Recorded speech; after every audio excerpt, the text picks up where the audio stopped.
Il nostro obiettivo è che una catastrofe come quella del 31 ottobre 2010 non debba ripetersi mai più. Così il presidente della regione Luca Zaia nel giorno del 7° anniversario della terribile alluvione che mise in ginocchio il Veneto, con 500.000 di sfollati e migliaia di attività economiche in ginocchio.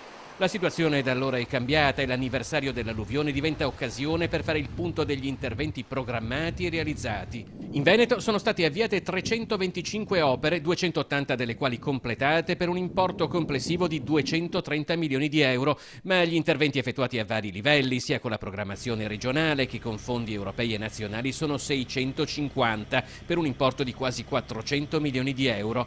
L'obiettivo finale però è un piano complessivo composto da 681 opere per un costo totale di 2 miliardi e 607 milioni e mezzo di euro. Ed è questa una partita che verrà giocata anche al tavolo sull'autonomia del Veneto. L'intero valore del piano dal Paos, infatti, costituisce meno di un sesto dell'intero ammontare del residuo fiscale attivo, quasi 15 miliardi e mezzo di euro, che ogni anno parte per Roma con un biglietto di sola andata.